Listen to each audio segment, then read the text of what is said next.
Hello everybody, how's it going? Today I'm going to do a deck review. I love deck reviews because I got a new deck.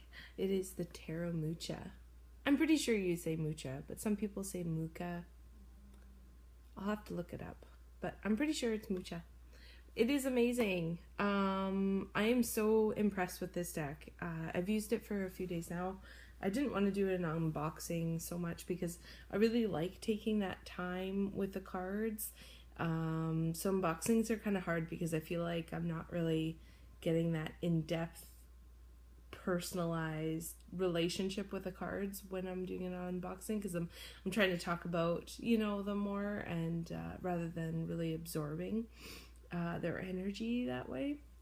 I'm really feeling them out, and usually you need that quiet time to do that. So for me anyways, as you can see, I'm totally recording in my living room. The place where I usually record is I have a reading room in my house here, but it's also a Reiki room, and right now it's all set up for Reiki because I have some clients this week, so we've been kicked out. So yay, Tarot Mucha. So I've only had this for a couple days now, and it's reading amazing. The box is gorgeous, and nice and sturdy. I just love the artwork. For me, this art is it's like an Art Nouveau, and it's just the illustrations and the way they're done. It's like a nice soft coloring. Yeah. So there's pictures all around the box. That's the back. Well, I think it's the back, because I like that as the front. And the cards go inside there. And so yeah, just kind of the top pops off for this one. So it does come with a little guidebook, and this deck is made by Los Scarabeo. This is a little guidebook, and it's a little bit bigger than a little white book, and there's nice descriptions about the cards. Like here's what they show for the major arcana. So it's a nice description here. So they also give key ideas. That's what they call it, key ideas, for each card. And so I should probably tell you this deck is made by okay, it's kind of hard to pronounce their names, but Giulia Masaglia, Barbara Nocenzo. Yeah, and then it's done by a few people, because the Giulia is the one that did the artwork. Colors by Barbara Nocenzo.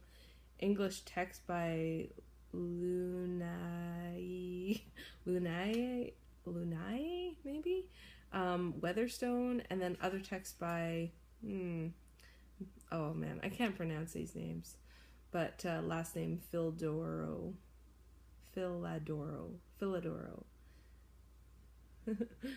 Massimiliano. Some of these names, oh my gosh. Maybe Spanish or Italian. But anyways, I don't want to spend the entire video trying to figure out what their names are. Oh my gosh, but they did a great deck. And the very beginning, it's really cool too, because they even say in here, it's an extraordinary tribute to the art of Alphonse Mucha and the tarot masters of the past. And so I looked up his works too, and they did very close to his art style, so that's pretty sweet. So as you open it, you get the English text, you get Italian, Spanish, French.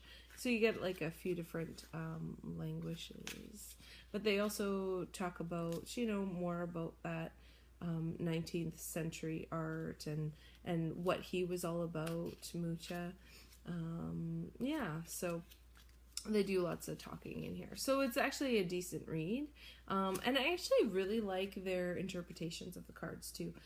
Lots of different ideas in there, and that's what I really like about getting different decks, reading different books, because you're always gonna get little extra tidbits. You're kind of staying in the same kind of area, but you're getting little extra tidbits about what else the cards could mean. So I really like that about getting other decks, and you're always learning that way, right? So here's the card backs. Now there's 78 cards to this deck. So that's the backing. It's really beautiful. Obviously, like, it's not really reversible if you do reversible, backings. For me, if I were to do reversals, oh my gosh, I can't talk. I've been having a hard time, like, past 2 days talking. For me, I don't really use the card backs. Like, when I lay down the cards, I don't have the backs facing up. I just lay the card right down right away. So if I were to ever use reversals, it's not a big deal to me what the card backing looks like, because I just lay the card down. So it's whatever way it goes down. But everyone's a little bit different. Some people like doing a slow reveal of what the cards are. For me, I'm just like, I want to see it all right now. Give me the goods. So the major arcana, they don't have any writing on them. Like this one is the Hermit, and it's just numbered, which I'm totally fine with. I love the aces, the way they're done. The artwork is just amazing on them. Like, you can just really see that graphics and the way everything pops. It's really nice eye candy. Yeah, I definitely have favorites in this deck. Like, the aces are some of my favorites. I'm not a huge fan of some of the court cards. They're okay and they kind of get the job done, but I don't know. There's an element that's kind of missing. It's almost like, you know what it is? I've been working with the Druidcraft for so long that when I see cards that don't really show like that real attitude, in a sense, about who that character is, like, there's a little bit there, but the Druidcraft does it so well that I guess I've just been spoiled in seeing that personality trait of who that court card person is, in a sense. So this is Temperance. So it's really beautiful. I know there's some people that have mixed feelings about this. I showed it to my sister-in-law and she wasn't too sure about it. But seriously, I really love the art style. I didn't realize I like Art Nouveau as much as I do. You know, some of the cards are different too. Like, this is the Ten of Swords. And, you know, you don't see someone with a sword and another person with dead in front of them. Like, for me, when I see this, I almost feel like this man is pulling the swords out. So it's like removing those thoughts that have been bogging you down. It's like getting past it almost. Like, you could also see this guy as the one who is attacking him. But, you know, for me, the past couple times I've read with this card, I feel like he's eliminating and processing and pulling through and releasing those thoughts. The things that have been holding him back. He's releasing it. So, yeah. I don't know. I love when decks can show you other meanings, can stir thought, right? You don't want always the same thing over and over and over. You want a little extra pizzazz to kind of, you know, go deeper with the tarot. Maybe become a little more intuitive with it. Like, I love that ace. It's just so gorgeous. So I'm definitely holding on to this deck, and I've already done a couple client readings with it. It's an easy jump into kind of deck, like, because it holds so strong to the Rider Waite, but it's just like such a nice extra flavor of art. You know, just being able to look at other images, because you're working with these every day. You know, you get sick and tired of looking at the same cards. Are you guys like that? For me, I am. Like, the Druidcraft works the best for me. Like, gives the best readings, very clear messages. But I seriously get so tired of using it because it's the same images. I'm looking at the same images all the time. Even though it's like the best, and, you know, So I'll use it a lot of times if I'm nervous about the reading, because sometimes I get like that. I get anxiety. I have issues still with that. Even though time and time again, you know, you get proved that you're on track, you're doing a good job, you know. You have moments of lapse where you're like, I don't know. So I'm not sure if you guys are like that, but for me, I definitely am. I question myself, but I'm getting better with it. I notice when I do question myself more, I'm very ungrounded, so I just focus on my breath, and I just ground, and I just remind myself I can only do the best that I can do, and that's it.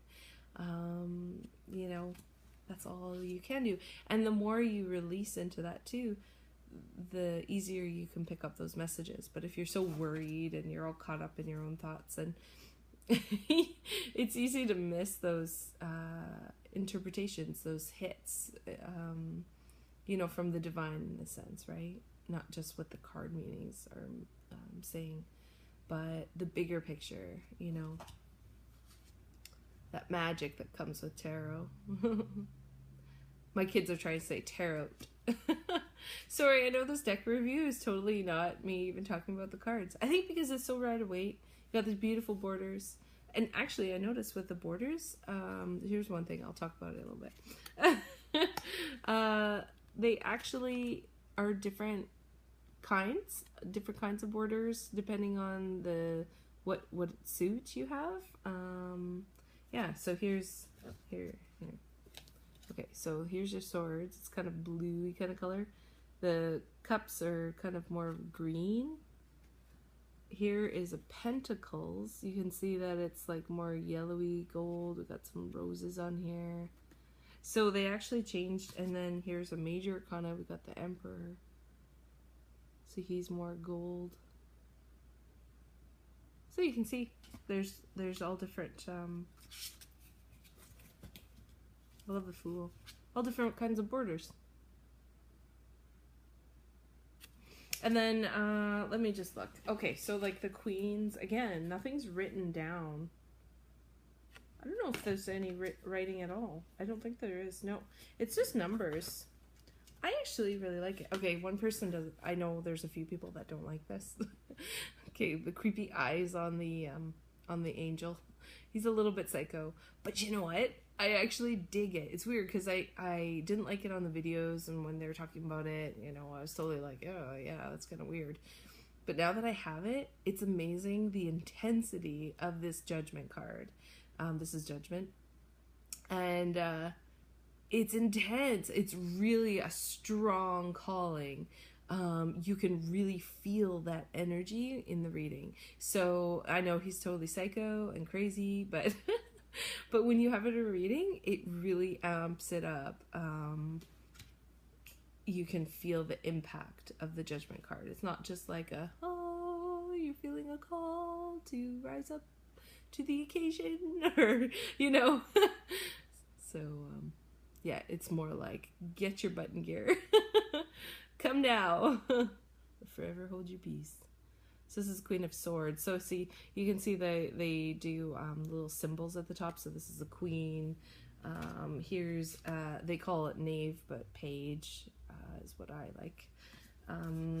The knights have a horse on top.